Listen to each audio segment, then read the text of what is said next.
Bismillahirrahmanirrahim. Alhamdulillahirabbil alamin wassalatu wassalamu ala asyrafil anbiya'i wal mursalin wa ala alihi wa sahbihi ajma'in. Subhanaka la ilma lana illa ma 'allamtana innaka antal alimul hakim. Rabbi shrah li sadri wa yassir li amri wahlul 'uqdatam min lisani yafqahu qawli. Amma ba'd. Alhamdulillah ala nikmatil Islam, alhamdulillah ala nikmatil iman. Wa kafa biha min ni'mah. Alhamdulillah, segala puji bagi Allah Subhanahu wa taala yang mengumpulkan kita, yang mendudukkan kita, yang menyampaikan kita ke tempat ini untuk terus dan terus mencari perkara-perkara yang datangnya dari Nabi kita Nabi Muhammad sallallahu alaihi wasallam, seseorang yang memang diutuskan oleh Allah Subhanahu wa taala, termasuk salah satu dari golongan kita, makan seperti kita makan, minum seperti kita minum, menikah, berkeluarga, punya anak sebagaimana umumnya manusia. Dan ini yang menjadi salah satu hal yang menjadi olok-olokannya orang-orang yang tidak beriman kepada Nabi kita Nabi Muhammad sallallahu alaihi wasallam. Di dalam Al-Quran diceritakan Allah Subhanahu wa ta'ala mengkisahkan omongan dari orang-orang non-muslim yang mengatakan kepada Nabi Muhammad, "Ma li hadzal rasul ya'kulu ta'am wa yamshi fil aswaq." Katanya orang-orang kafir, katanya orang-orang non-muslim, masa Nabi, masa Rasul makan kayak makannya kita, jalan-jalan di pasar sebagaimana jalan-jalannya kita. Itu yang diolok-olokkan oleh orang-orang non-muslim. Itu yang menjadi sesuatu yang mereka hina-hinakan kepada Nabi Muhammad sallallahu alaihi wasallam, seakan-akan kerja itu hina, seakan-akan makan sesuatu itu adalah sesuatu yang menurunkan derajatnya seseorang, seakan-akan bekerja, gembalakan kambing, jual beli, pinjam meminjam, ataupun juga utang piutang adalah sesuatu yang menurunkan derajatnya manusia. Menurunkan sesuatu manusia mulia itu enggak gitu. Manusia utusannya Allah Ta'ala itu harusnya terbebas dari segala sesuatu min basyariyatil basyar, dari kebiasaannya manusia. Tapi mindset ini yang ingin Allah Subhanahu wa ta'ala hapuskan. Persepsi-persepsi seperti ini yang Allah Subhanahu wa ta'ala ingin biaskan lewat risalahnya yang keluar dari Nabi kita Nabi Muhammad sallallahu alaihi wasallam. Nabi Muhammad makan sebagaimana kita makan. Nabi Muhammad masuk pasar sebagaimana kita masuk pasar. Yo ndandakne celonone, yo ndandakne bajunya, yo ndandakne kelambine. Itu Nabi Muhammad. Nabi yang sangat biasa sebagaimana umumnya manusia. Tapi bedanya di sini, beliau manusia basyarun lakal basyar, manusia tapi enggak seperti manusia pada umumnya. Makan, Nabi Muhammad makan kayak kita makan, tapi tujuan makannya Nabi untuk lebih dekat kepada Allah Ta'ala. Nabi Muhammad kerja sebagaimana kita bekerja, tapi kerjaannya Nabi untuk lebih mendekatkan dirinya kepada Allah Subhanahu wa ta'ala. Makanya Nabi Muhammad ketika melihat ada satu orang, Rasulullah lagi duduk-duduk bersama beberapa orang sahabatnya, jalan ngelihat ke arah pasar, kelihatan ada seorang pedagang yang giat sekali di dalam dagangnya. Istilahnya tenanan, buka toko tenanan, habis itu noto dagangane tenanan. Kalau ada konsumen datang dilayani dengan sepenuh hati. Nyari apa bu? Nyari apa? Ini yang kualitas nomor 1, ini yang pokoknya tenanan. Kelihatan kalau dia itu semangat sekali di dalam bekerjanya. Komentar para sahabatnya Nabi, mereka mengatakan, laukana hadza fi sabilillah lakana ahsan.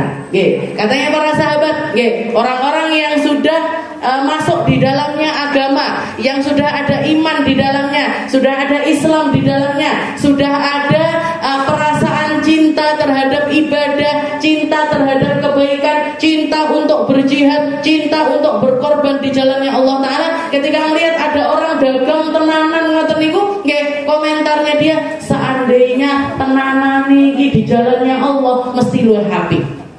Katanya para sahabat, katanya para sahabat, iki lak tenanane dike budal ning masjid mesti top iki. Iki lak tenanane ning gone rutinan, mantep iki. fisik dewe mesti tekone. Nggih. Ini kalau misalkan dia kerja kerasnya kayak gini di jalannya Allah Ta'ala untuk berjihad, untuk berperang, untuk ini itu dan lain, ini mesti mantep ya Rasul. Nggih. Komentarnya para sahabat ditimpali sama Nabi Muhammad. Nabi Muhammad mengatakan, lau kharaja, kalau misalkan laki-laki itu keluar nyari uang, dia tenanan di dalam nyari uang, istilahnya kerja, jihad, bersungguh-sungguh di dalam pekerjaannya, noto tenanan, golek duit tenanan, untuk dengan niatan ngasih makan anak-anaknya dengan makan makanan yang halal, lakana fi sabilillah, maka orang itu sedang di jalan Allah.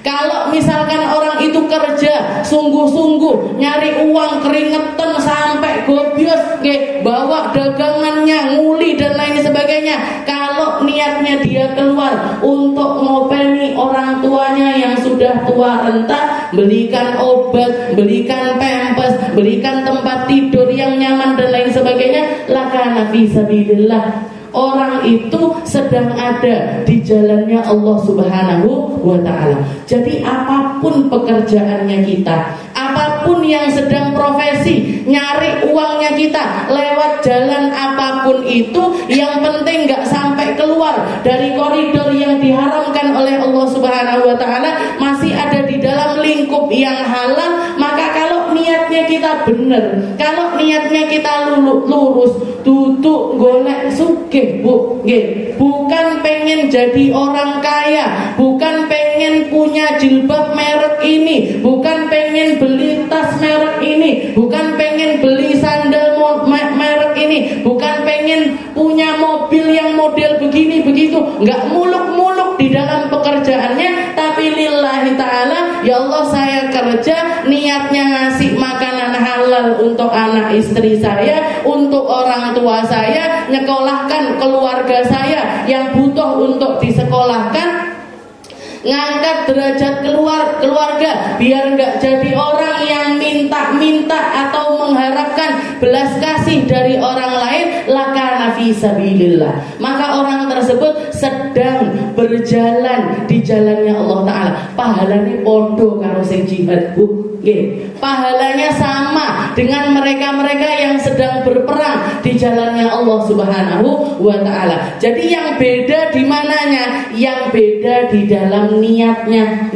Orang kerja kalau niatnya nyari kaya, nyari ngumpulkan harta, nimbun uang, nimbun saldo rekening, itu banyak sekali laknatnya di dalam Al-Qur'an. Alhaakumut takatsur hatta zurtumul maqabir. Allah Subhanahu wa Ta'ala, sampai kapan kowe? Sampai kapan kamu nimbun emas, nimbun rekening, nimbun akta tanah, nimbun apa nasi ditimbunku? Sampai kapan kamu mau mengumpulkan perkara-perkara yang seperti itu? Hatta zurtumul maqabir. Padahal nanti kamu nyampenya yang kamu ziarahi paling lama adalah kuburanmu sendiri. Tinggalmu paling lama adalah di dalam sepetak tanah yang gak lebih dari 3 meter kali 2 meter. Di situ dengan satu kain putih, ndak enek bordile, ndak enek swarovskine, ndak enek permata-permatanya, polos-los dengan tali. Biasanya mek tali 5 macam, itu pun disimpul ringan, itu pun disimpul dengan sangat sederhana sekali, digeletakne, disarungkan di dalam dirimu. Wes sakmono tok. Alhaakumut takatsur hatta zurtumul maqabir. Wailul likulli humazatil lumazah. Neraka wail tempatnya untuk mereka-mereka yang nimbun harta, yang nimbun perkara-perkara dunia, padahal kemanfaatan dari apa yang dia timbun ini tadi tidak ada manfaatnya sama sekali. Yo mek didelok rekeningnya nule akeh ngono tok mek. Kalau dilihat di toto masih akeh masku koleksi iki. Motorku di garasi jejer sekian. Oh jilbab kabeh warna aku duwe. Mek gitu tok mek. Tapi ujungnya adalah masuk ke dalam kuburan juga. Ada orang kaya enggak mati, ndak enek Bu Wong sak sugih-sugih yo pangga mati. Nggih. Jadi kalau niatnya untuk nimbun-nimbun harta, ini yang dilaknat oleh Allah Subhanahu wa taala. Tapi kalau kita kerja, nggih, niatnya untuk ngopeni keluarga, niatnya untuk ngangkat harkat martabatnya keluarga, biar ndak nyari welas dari orang lain. Setelah itu nanti kalau ternyata kita diposisikan menjadi orang kaya oleh Allah Subhanahu wa taala, kekayaan kita ini bawa manfaat untuk orang yang ada di sekitaran kita. Nggih. Bawa manfaat untuk orang yang ada di sekitaran kita. Kalau kita makan enak, orang-orang sekitaran kita juga makan enak. Kalau kita liburan senang-senang, orang sekitaran kita juga bisa liburan senang-senang. Kalau misalkan ada yang butuh untuk berobat dan lain sebagainya, kita bisa bantu. Nggih, kita bisa bantu, iso bangun sekolahan, iso bangun pondok pesantren, bisa bangun masjid, bisa bangun ini itu, dan manfaat untuk orang banyak. Ini loh yang beda, nggih, antara orang beriman dengan orang yang tidak beriman, antara orang yang kenal Nabi Muhammad dengan orang yang nggak kenal sama Nabi kita Nabi Muhammad sallallahu alaihi wasallam. Nggih, Sayyidah Khadijah niku, nggih, Sayyidah Khadijah itu ketika menikah dengan Rasulullah sallallahu alaihi wasallam, beliau ketemu sama ibu susunya Nabi pertama kali, Sayyidah Halimatus Sa'diyah. Nggih, pulang Sayyidah Halimah dibawain kambing 40. Nggih, disangoni mulia niku, nggih, istilahnya sebagai kalau kita ngomongnya tanda kasih, nggih. Tanda kasihnya untuk ibu susuannya Nabi ini, nggih, ibu susuan dari suaminya yang baru saja menikah itu digawani mulai ketika pulang dibawain kambing 40. Nggih, ada orang nyangoni mulai, oh iki anu keluargane bojoku, oh iki keluarga iki ponakanku. Nah, disangoninya kalaupun nggak kambing, nggak, zaman dulu harta kan kambing, onta dan lain sebagainya, ngasih uang tak sangoni dibuka 40 juta cek. Ada orang kayak gitu, nggih. Iki wong sugih tenanan ngeten iki, Bu. Nggih, orang kaya beneran ini seperti ini, nggih. Kaya manfaat, kaya nyenangkan orang lain, kaya bikin orang-orang sekitarnya semakin gembira atas keberadaannya. Tapi tetap jaga diri, nggih. Tapi tetap menjaga diri.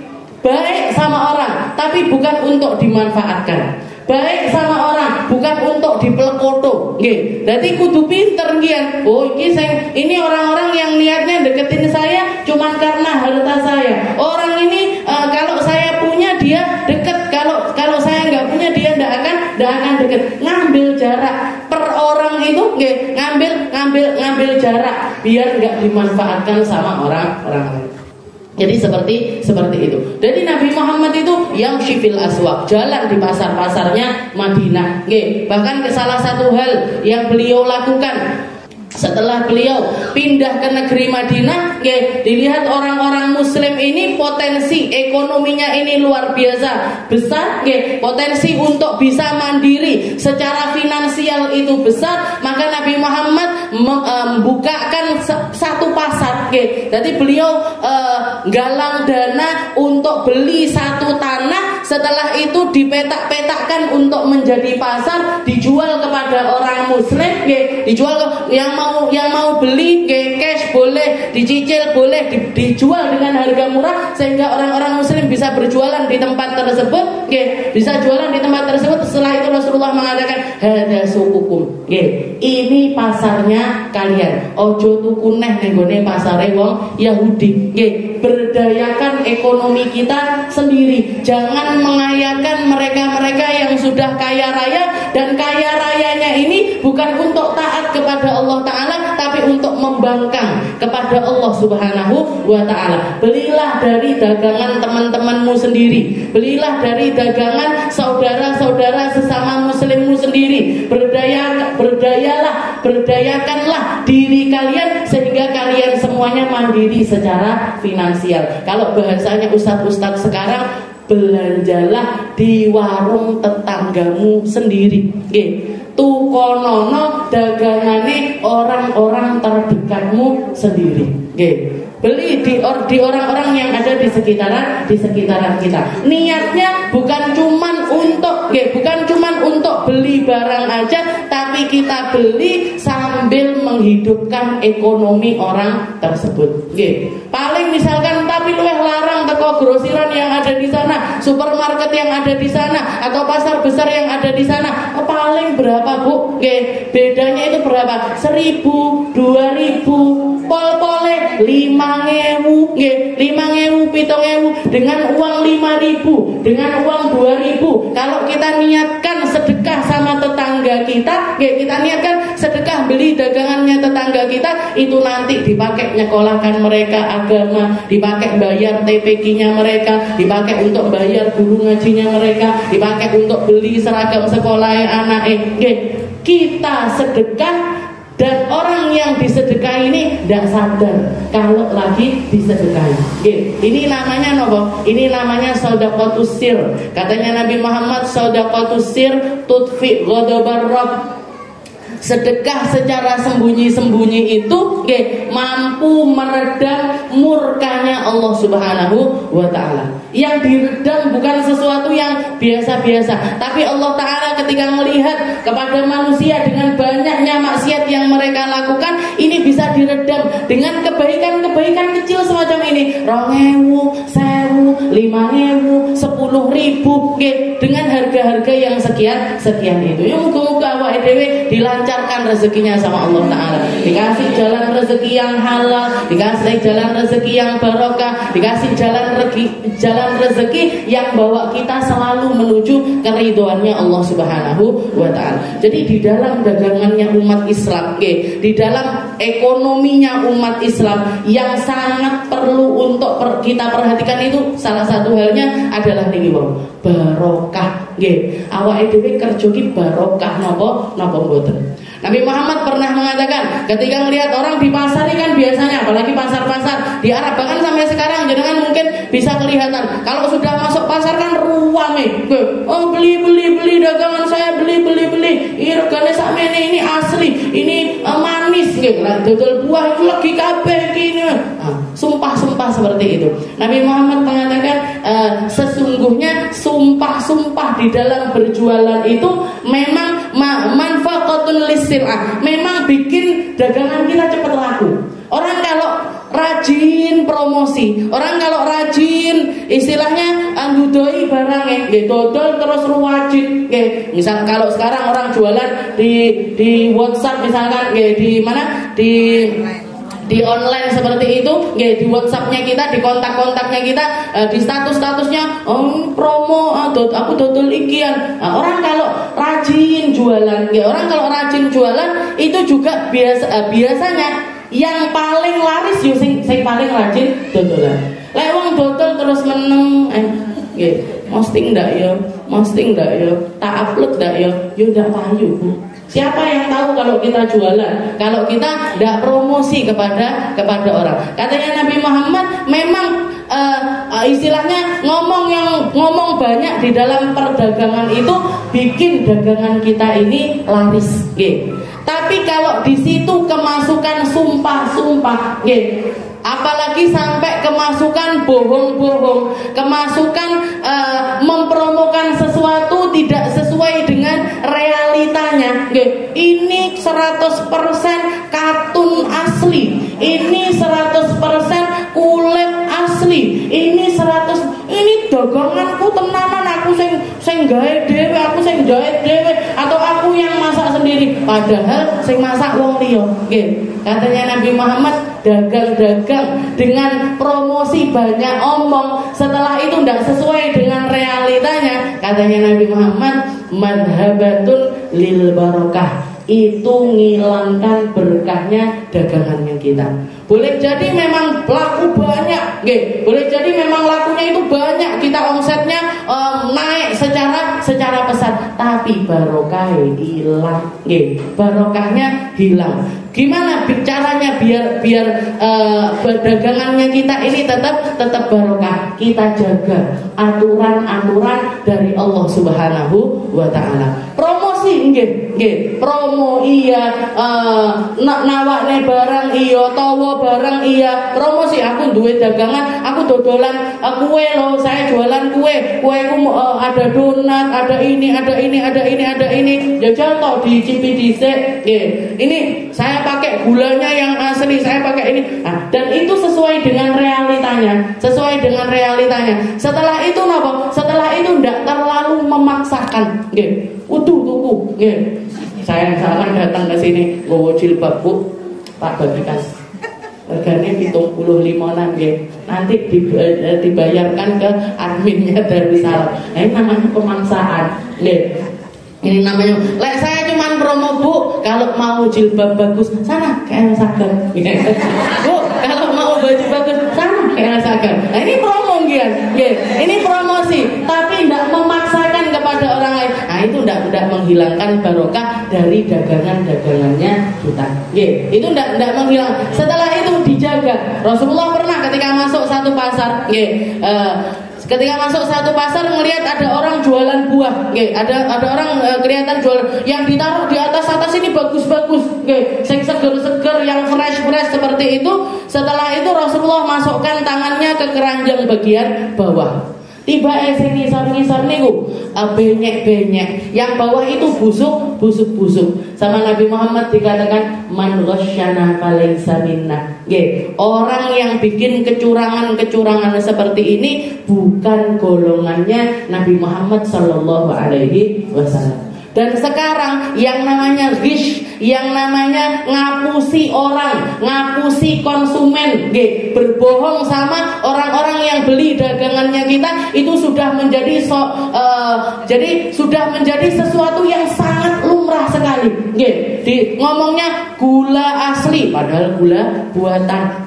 Ngomongnya 100% katun asli padahal dicampur-campur karo liyane. Lek katun asli, Bu, ndak mungkin murah. Jadi kalau jenengan beli barang murah, beli barang murah, baju harga 70.000, harga 50.000, tak jamin 2 kali dicuci niku brodol kabeh. Kenapa? Yang murah nggak mungkin kualitas bagus.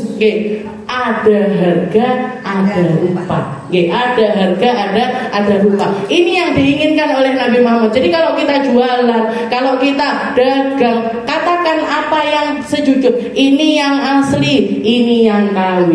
Iki sing tenanan punyanya desainer. Ini yang tiruan. Ini yang tiruan. Ini yang made in Indonesia. Ini yang made in China. Ini yang made in Amerika. Ini. Jadi kita katakan sebenar-benarnya dengan istilahnya jujur, jujur di dalam perdagangannya kita. Makanya Nabi Muhammad itu dari kecil dagang. Dan bahkan sebelum beliau diangkat menjadi nabi sekalipun, beliau sudah dapat julukan dari orang Mekah, semuanya mengatakan hadza Muhammad al-Amin. Hadza Muhammad al-Amin. Setelah beliau diangkat menjadi nabi, malaikat mengatakan hadza aminun fid dunya wa aminun fis sama. Dia adalah orang yang paling terpercaya di dunia dan orang yang paling terpercaya di sisi Allah Subhanahu wa taala di atas penduduk langit sana. Terpercaya di dunia, terpercaya di atas langit sana. Ini terpercayanya ini dari segi apa? Dari segi muamalah maliyahnya beliau, dari segi muamalah harta dengan sesamanya, dengan orang-orangnya. Jadi muamalah kita kalau misalkan belum pernah muamalah harta dengan seseorang, kita belum kenal orang ini orang yang seperti apa sebenarnya. Wong apik tenanan apa wong apik etok-etokan. Karena dikatakan para ulama itu mengatakan ada satu slogan yang mengatakan al-fulus yughayyirun nufus. Al-fulus yughayyirun nufus. Uang itu mampu merubah seseorang. Uang itu mampu merubah seseorang, dan uang itu mampu menunjukkan level manusia ini yang sebenarnya. Ketok kabeh lek duwike wis metu. Ketok kabeh mana yang tulus dan mana yang enggak tulus. Kelihatan semua mana yang rakus dan mana yang enggak rakus. Kelihatan semua mana yang jujur dan enggak jujur. Dari mana? Dari harta. Main jenengan kalau pengen tahu arep golek mantu, ki mantuku ki apik tenanan apa ndak? Jenengan jajal pancing pakai uang. Pancing pakai harta. Titip ya. Mama calon mamamu titip uang dulu, misalkan 1 juta, 2 juta. Dilihat kalau misalkan kabur berarti tidak apik, nggih. Tapi modalnya 1 juta, nggih. Karena kalau tidak mau seperti itu ya kita tanya, nggih, sama teman-temannya, "Ki bocah iki lek ngutang piye? Bocah iki kalau kalau dia muamalah sama teman-temannya gimana? Dia di kantornya gimana? Dia di dalam kerjaannya seperti apa?" Karena orang baru kelihatan aslinya ketika yang keluar itu adalah pakai duit, Bu. Nggih.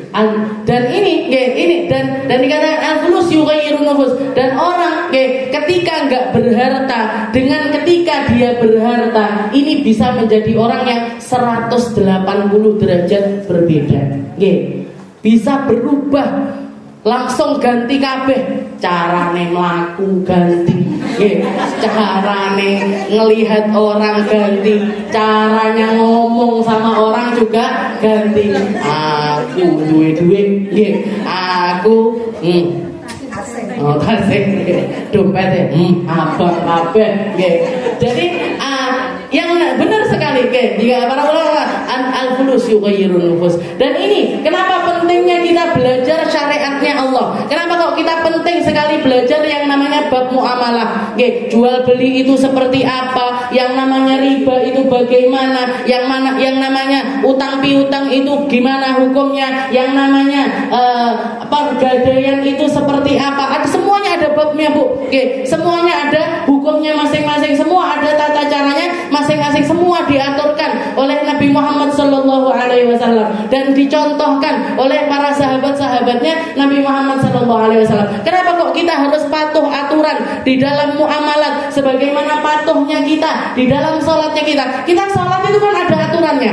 Pertama takbiratul ihram, habis itu Fatihah, habis itu ruku, i'tidal. Begitu juga dengan jual beli.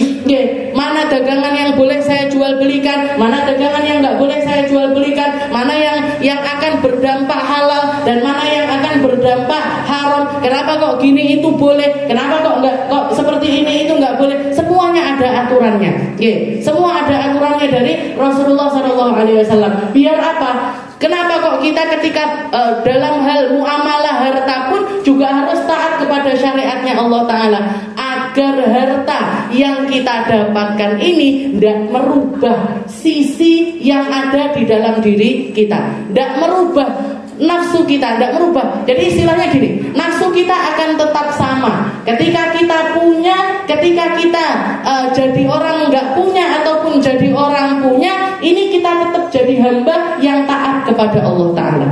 Cara pandang kita kepada manusia ketika kita nggak punya dengan kita punya juga tetap sama. Ketika kita nggak punya, kita nggak minder sama orang yang punya. Ketika kita nggak punya, kita nggak merasa lebih rendah dibandingkan orang lain. Ketika kita punya pekerjaan yang biasa-biasa saja, tidak menganggap pekerjaan ini adalah sesuatu yang menghinakan kita.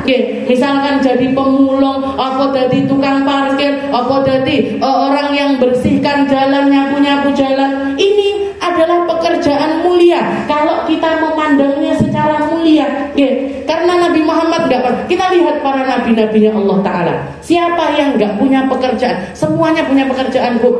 Dan pekerjaannya Nabi Allah Dawud, apa kerjaannya? Tukang jahit. Nerima jahitan orang-orang, nerima yo ngobras, yo jahit, ya nulis, bikin kaligrafi. Itu Nabi Allah Dawud. Nabi Allah Musa, Nabi Allah Nuh, apa kerjaannya? Tukang kayu, nyari kayu di hutan-hutan, dibawa, nanti dipahat, dijadikan ember, dijadikan gagange pisau, dijadikan macam-macam. Ada Nabi Allah Zakaria, Nabi Allah Zakaria sama Nabi Allah Yahya. Kerjaannya tukang besi, tukang besi. Nabi kita Nabi Muhammad SAW sejak mulai dari kecil kerjaannya beliau adalah jadi penggembala kambing.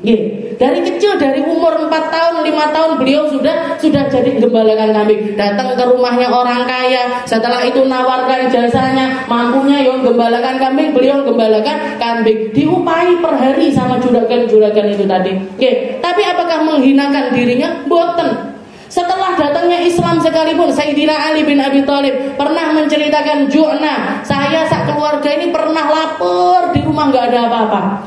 Akhirnya saya keluar, saya keluar pergi ke ladangnya orang Yahudi, nawarkan jasa kepada orang Yahudi, nego orang Yahudi, bosnya istilahnya juragan Yahudi ini mengatakan, ya sudah, wahai Imam Ali, wahai Ali bin Abi Thalib, saya kerjakan kamu untuk nyirami ladang saya.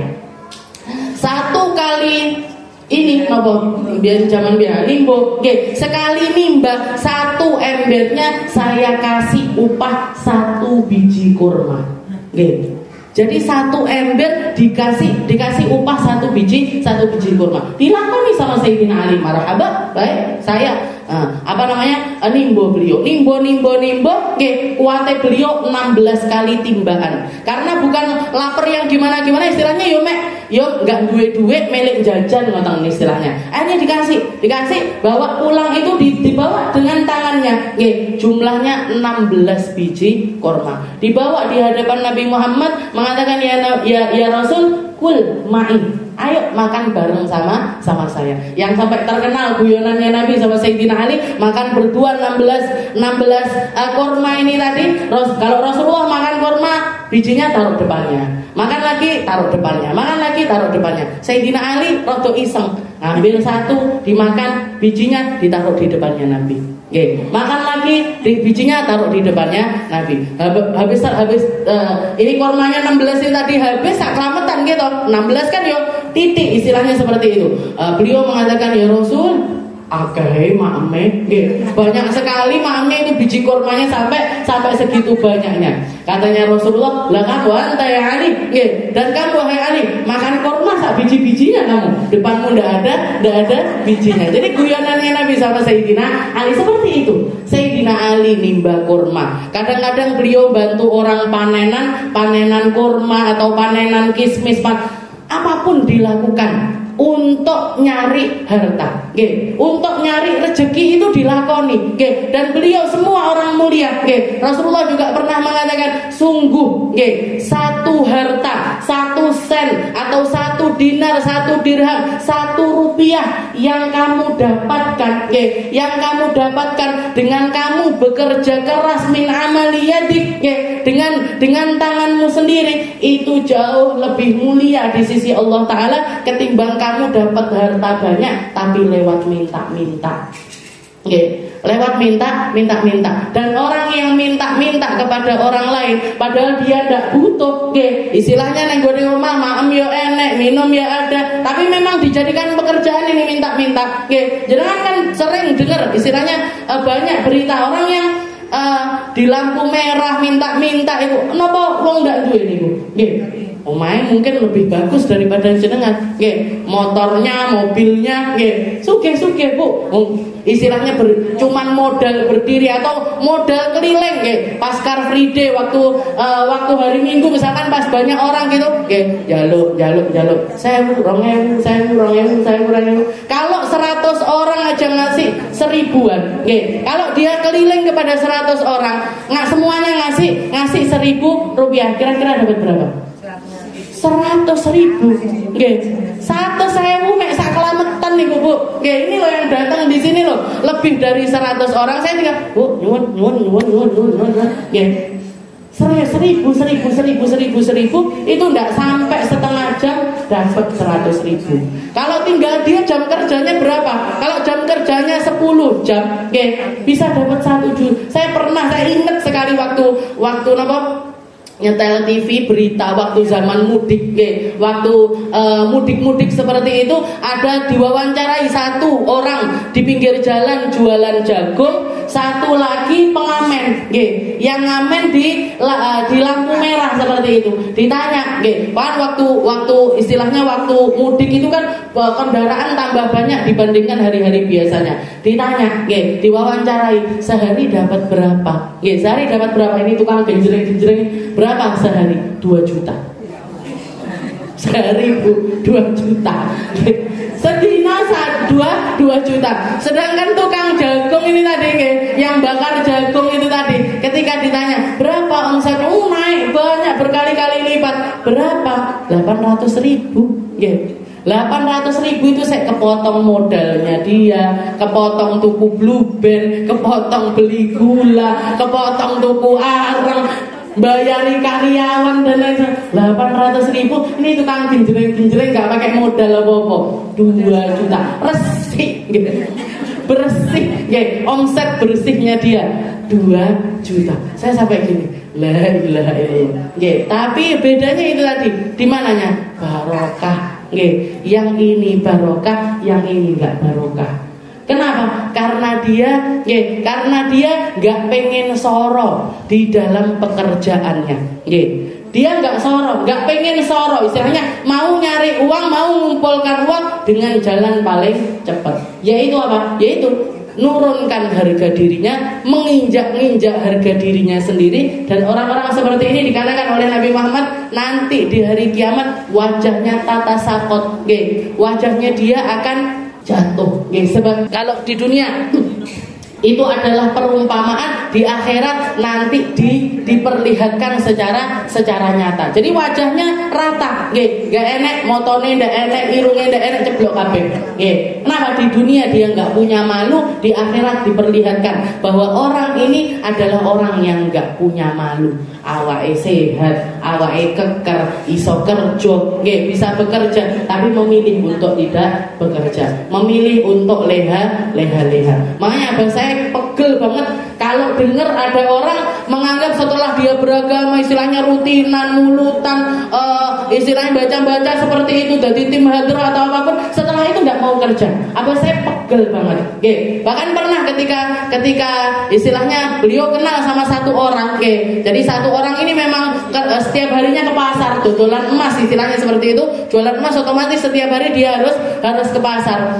Suatu hari ikut rutinan, kampung dalam kan banyak rutinan, Kamis bengi, Jumat bengi, malam Selasa, malam Rabu dan lain sebagainya, ada rutinan.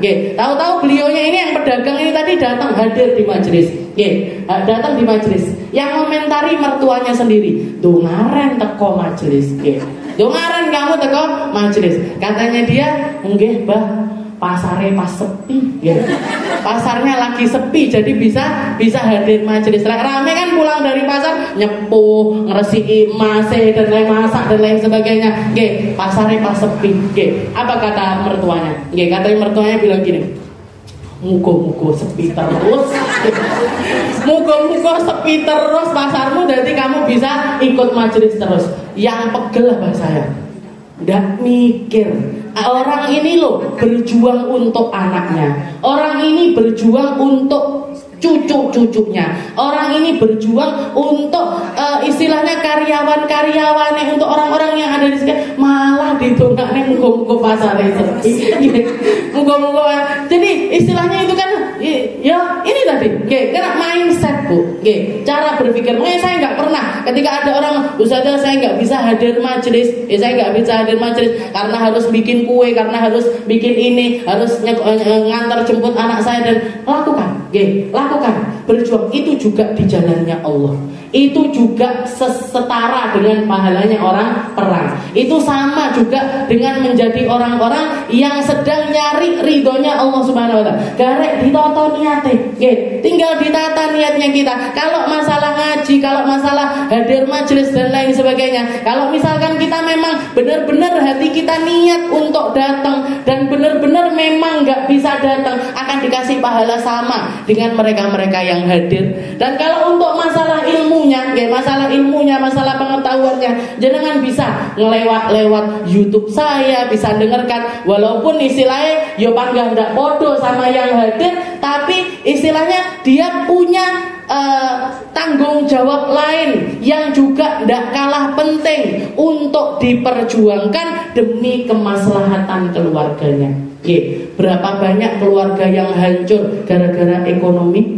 Berapa banyak orang harus bercerai karena ekonominya nggak baik, karena nggak bisa nyekolahkan anak, karena nggak bisa bayar SPP, karena ini nggak lahiran, nggak enek dana dan lain sebagainya. Berapa banyak orang suami istri tengkar gara-gara masalah ekonomi. Nggih, abah saya itu selalu mengingatkan, nggih, dulu ketika sekolah ketika belajar pramuka itu dikatakan ekonomi koyok lampu, nggih, tambah padang tambah enak, tambah terang tambah nyaman, nggih, tambah terang tambah nyaman, nggih. Karena gimana pun apa yang ada di dunia ini saya nggak kudu tuku, Bu, nggih.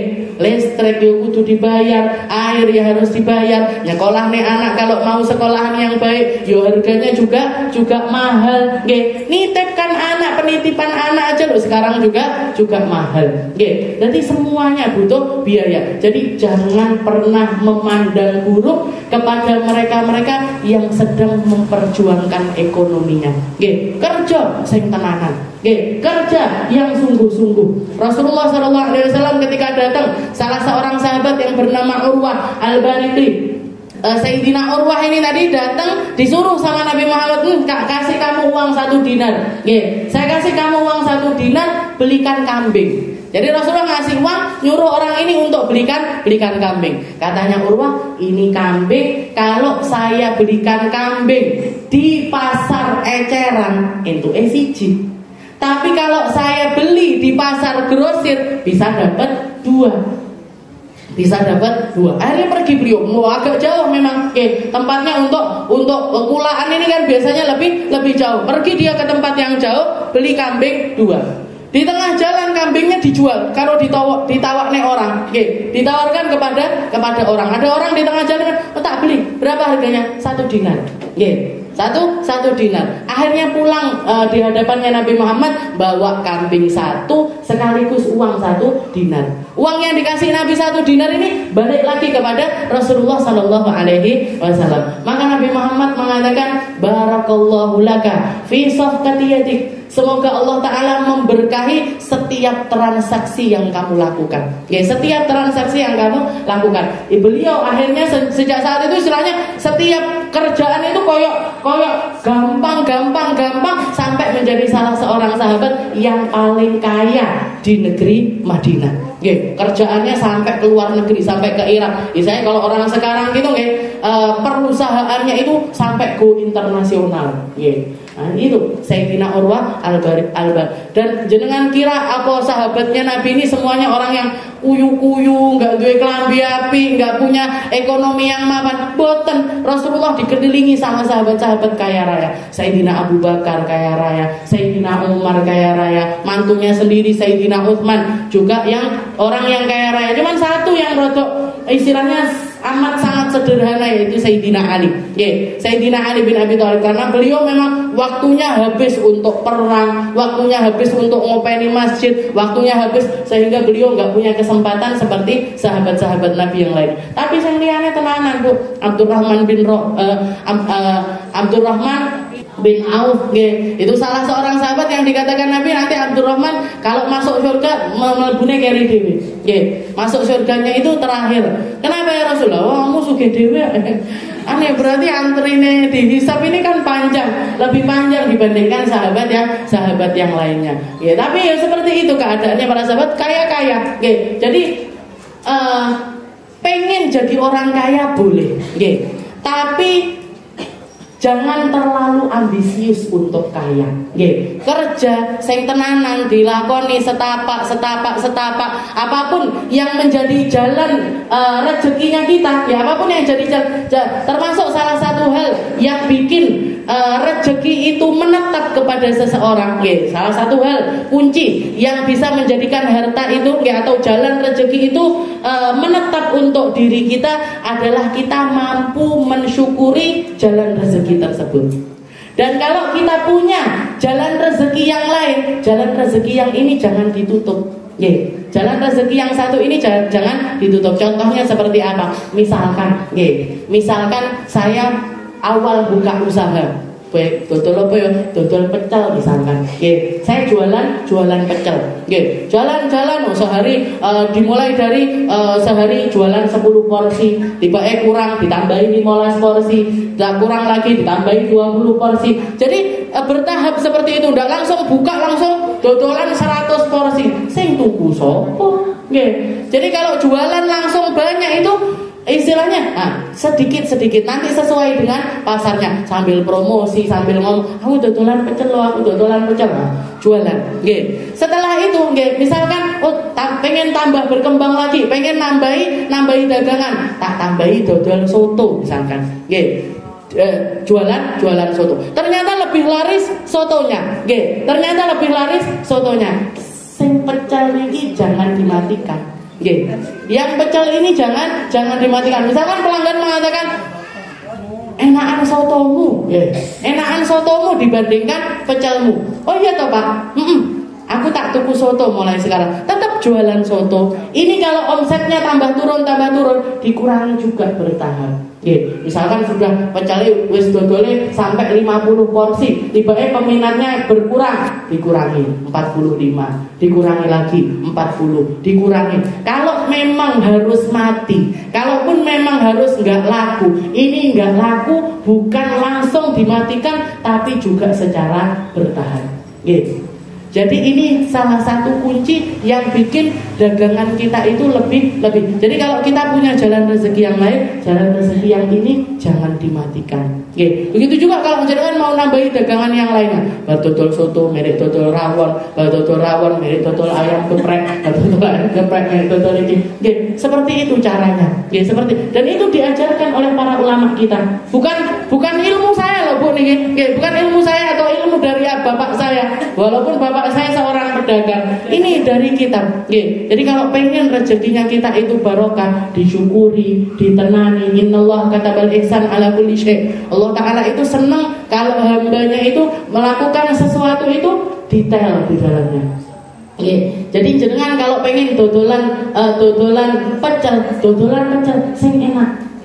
Nasinya kualitasnya yang bagus, cita rasanya diopeni, tatanane warunge yo ditoto bertahap, sedikit-sedikit, tidak perlu memaksakan, nggak kudu langsung punya resto mewah, dimulai dari gerobakan, dimulai dari di rumahan seperti itu, tapi jalan.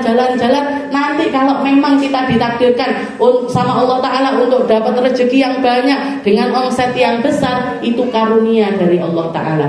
Dan itu menandakan kalau kita sudah waktunya untuk lebih bermanfaat bagi orang-orang sekitaran kita. Ditambahi sedekah, ditambahi perhatiannya sama orang-orang yang ada di seperti itu jalannya rezeki. Itu ilmu Bu. Itu adalah ilmu yang diajarkan oleh Nabi kita, Nabi Muhammad sallallahu alaihi wasallam. Burung mojo kita belas. Tabarukan kali kita ben. Wa ma dzalika illa li ajli ma yalqahu min mujahadati nafsi wa huwa qariya ala ijra'il uqud ala ma amara Allah. Jadi bab muamalah ini kita akan masuk ke bab muamalah. Saya akan menerangkan secara terperinci riba itu apa dan seperti apa, jual beli itu apa dan seperti apa, wakalah, mewakilkan sesuatu itu bagaimana, caranya kita utang itu gimana, caranya kita menggadaikan sesuatu itu gimana, semuanya ada aturannya di dalam syariatnya Nabi kita, Nabi Muhammad sallallahu alaihi wasallam. Dan ketika kita menjaganya, maka harta yang kita dapatkan ini bukan cuman harta yang halal, tapi harta yang thayyib. Harta yang halal itu sudah baik. Harta yang thayyib lebih baik lagi.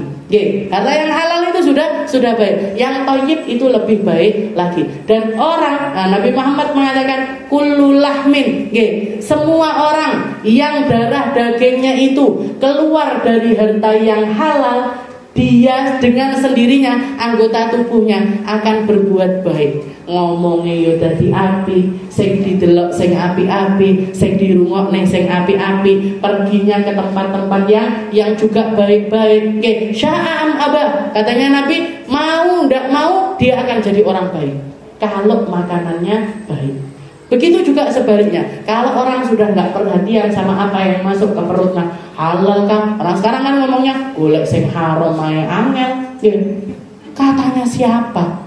Semakin kita mentreatment dengan caranya Nabi Muhammad, dengan caranya Rasulullah Sallallahu Alaihi Wasallam, bakalan semakin ditambah rezekinya sama Allah Taala. Bukan cuma halal, tapi thayyib itu tadi. Dan orang kalau makanannya haram, aso jawariu sya'am. Jadi anggota tubuhnya akan maksiat, mau tidak mau dia akan maksiat. Naudzubillah dari mungkin hartanya kita bersih semuanya, barokah, baik, bisa bawa kepada kebaikan untuk diri kita, untuk keluarga kita, untuk anak-anak kita, untuk orang-orang terdekat kita, juga akan bawa kebaikan untuk akhiratnya kita. Mungkin sama Allah Ta'ala dikasih kita kesehatan, dikasih umur yang panjang, dikasih cara pandang yang benar, dikasih cara kerentek hati yang benar, agar semakin mirip dan semakin mirip dengan Nabi Muhammad SAW. Dan tidak lupa juga kita doakan saudara-saudara kita yang ada di Palestina, yang kelaparan, yang ketakutan, yang penuh dengan ketidakamanan, yang penuh dengan sesuatu yang menakutkan untuk mereka. Ya Allah, sebagaimana kita nyaman di sini, semoga mereka juga nyaman di sana. Sebagaimana kita bisa ibadah enak di sini, mungkin mereka juga bisa ibadah enak di sana. Sebagaimana kita kenyang di sini, semoga mereka juga bisa kenyang di sana. Sebagaimana kita sehat dengan peralatan medis serta tempat kesehatan yang nyaman di sini, semoga mereka juga dinyamankan sama Allah Subhanahu wa Ta'ala, dengan hati yang penuh iman, dengan hati yang penuh Islam, dengan hati yang penuh ta'alluq kepada Allah dan juga Rasulnya. Dan yang meninggal mungkin diterima sama Allah Ta'ala, dapat pahala syahid yang sebenarnya, dapat pahala-pahala yang indah dari Allah Ta'ala, diangkat derajatnya setinggi-tingginya oleh Allah Subhanahu wa Ta'ala. Dan semoga kita pun dapat kecipratan pahalanya dengan mendoakan mereka, dengan mengingat tentang mereka, dengan berbagi rasa dengan mereka, dengan menganggap kita ini sebagian dari mereka dan mereka juga sebagian dari kita. Semoga Allah Subhanahu wa Ta'ala tidak mengazab kita dengan ketidakpeduliannya kita. Mungkin sama Allah Ta'ala kita juga dikasih hati yang indah, dikasih iman takwa yang luar biasa, yang bawa kita menuju ke tempat yang semakin indah dan semakin indah, perasaan yang semakin indah dan semakin indah di sisi Allah Subhanahu wa Ta'ala dan di sisi Nabi kita Nabi Muhammad sallallahu alaihi wasallam. Ala hadhihi niyyah wa ala niyatin salihah wa ila hadratin Nabi Muhammad sallallahu alaihi wasallam bisirril Fatiha.